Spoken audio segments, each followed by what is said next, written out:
Why are pancakes always better at restaurants? How do you know when to flip the pancake? How do you get it so fluffy? How do we get this perfect color every single time? These are questions that I'm gonna answer today on why it's always better at restaurants. Here's a question that you probably are wondering, and why is it that we use buttermilk for pancakes, or why are they considered like the best ingredient for pancakes? That is acidity. And this kind of blew my mind when I learned it. So the buttermilk, it's kind of acidic, right? That's not just for taste, although it does add like a nice tangy flavor that might sound weird to you for your pancakes, but it's actually nice. The main reason for the acidity is because it's gonna break down that gluten and tenderize the gluten for the pancakes, therefore making the pancakes like softer, fluffier. Another thing is the chemical reaction when mixed with this stuff right here, baking powder.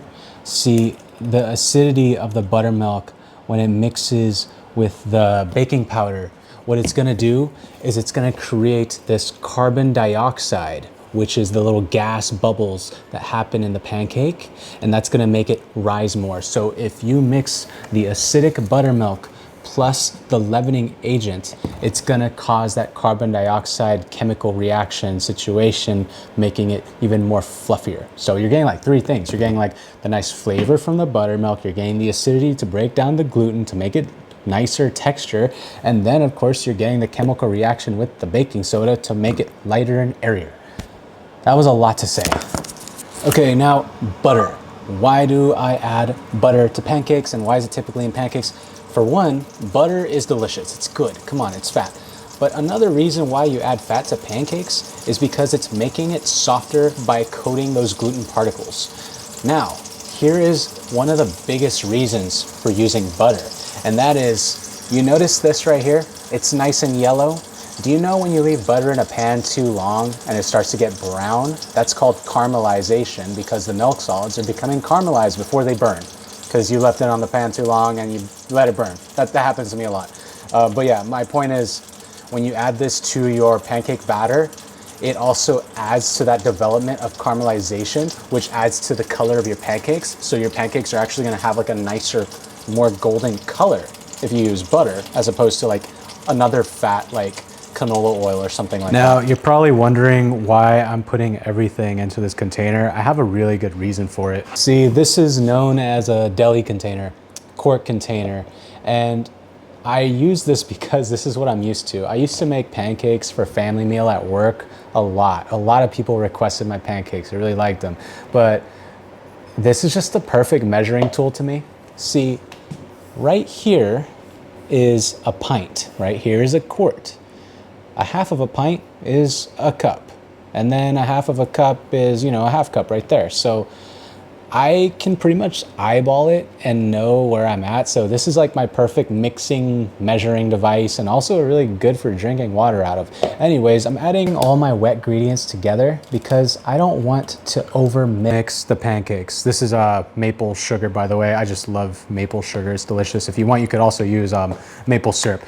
Once again, eyeballing, this is about 2 tablespoons. But yeah, I don't want to over mix the pancakes. So what I do is, I don't know if this is the correct term for it, but in culinary school, they called it the muffin method.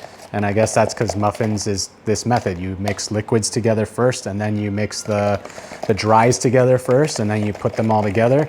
I know it sounds counterintuitive because you just saw me add a dry, but technically I want this to dissolve into my wet because it's not gonna dissolve with the solids. Just add the sugar to this. Anyways, if I mix the flour in this, it's gonna take longer, therefore I'm gonna have to mix it longer, therefore it's going to really work that gluten, and it's gonna make for a much tougher product. So I like to mix all of my wet first, and then my dry, and then put them together so I don't overwork that flour, because it's not very forgiving when you overmix that stuff. Oh, almost forgot the vanilla. This is an optional thing. I mean, we don't need to put vanilla in everything sweet, just like we don't need to put pepper in everything savory, but I do love vanilla paste in my pancakes. This is not just normal flour. This is cake flour. See, cake flour is much lighter. Now, the reason why it's much lighter is because it's milled finer. Milling is just like the grind. But here's the other thing. It's got a lower protein content, which means it's gonna produce less gluten. Therefore, it's not gonna be as tough if I were to say overwork it a bit, but also it's more forgiving. This is gonna produce a lighter pancake, hence why it's called cake flour. It's made for cakes, pretty much. So if you can get some cake flour and do it up, I highly suggest it. It's definitely worth it. Okay, so this right here is baking powder. And why do I use baking powder? Why is it used in like every pancake recipe? The reason is this is what's known as a leavening agent. That's just a fancy word for it. This is gonna make it rise and be nice and fluffy. And this will react with the batter in a really interesting way. What it's gonna do is, it's gonna create little gas bubbles. It's gonna create carbon dioxide, and therefore making it rise and be nice and fluffy. Now, could you use soda water for this? I don't know. Get back to me on that. Let me know if it works. And then I always add a little pinch of salt. It's a nice touch. But yeah, I give this like a good mixy mix. I don't put the sugar in this just because I want the sugar to dissolve into my wet prior. Why do I add the dry into the wet and not the wet into the dry? Now we're getting, it sounds crazy, right? Like, who gives a fuck? You already mix both of them separately, just mix it however you want. No, I kind of prefer to mix the dry into the wet. No, let me explain. See, if I were to mix this into this, I'm still gonna have like dry in here that I gotta scrape. But this case, all of that dry is going in, and all I have to do is worry about scraping the wetness. It's just gonna mix together a lot better, if that makes sense. This might sound kind of crazy, but there is a process to the a method to the process. I don't really know the saying. Method to the process? Method to the madness. Method to the madness. Okay, so check this out. Remember I mentioned the baking powder is going to react and it's gonna cause carbon dioxide, the little bubbles. As you can see already, we've got some bubblage going on in here. It's starting to bubble. So it's gonna react twice. It reacts when it's cold, and then it reacts with heat. So once I put it on the pan and add heat, that's another chemical reaction we're getting, causing even more bubbles. So 2-for-1 package. Now, I'm wondering if I were to add lemon juice, would it do the same thing if I didn't have buttermilk? Probably. If you don't have buttermilk at home, try this out.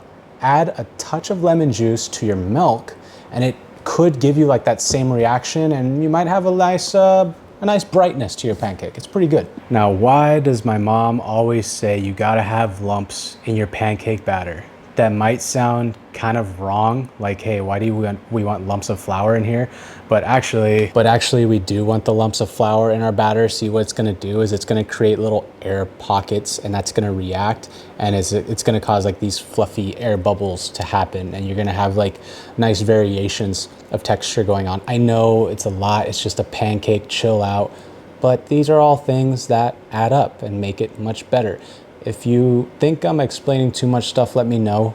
Like, I don't know, I feel like I'm saying too much. Okay, now how do I cook this stuff? I'm gonna let you in on something. Reason why it's better at restaurants, they do them on flat tops. I did mine on flat tops for family meal, but you can do them on a cast iron skillet because it's basically the same. It's gonna hold the heat better. I prefer this over a non-stick pan. It's just so much better for the cakes. Now, here's my process. I do a little spray of this, and then I always have a towel on deck, and I just wipe it clean. I wipe it nice and clean. I don't want to have like a lot of fat on there, because then it's going to cause the cake to sort of have like a weird like bubbly sear, which is fine. It's just not like the beautiful pancake that I'm going for here. And look, the shape is up to you. This is it. This is your time to shine. Do a dollop, do a giant dollop, whatever you want. It's a pancake. Remember, at the end of the day, it's just a pancake. Now, how do I know when this pancake is ready to flip? Well, my mom always told me when the bubbles stop, that's when you pretty much know. But here's another thing you can do. You can check if these edges are starting to sort of set, because obviously they're gonna set before the middle. And See, like right here, I can see my edges are starting to set. But if you can, you would just gently lift the edge of the pancake and see, like, are we getting some good color? And then from there I can see I'm ready to flip.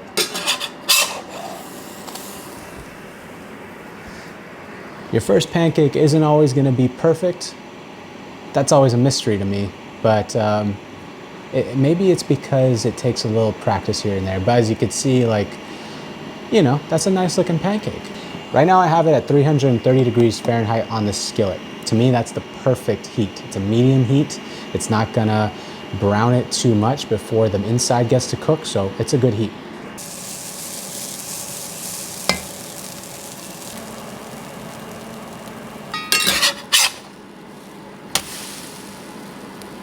All right, now don't judge that flip. I was trying to hold the camera while flipping it. But anyways, here's my setup.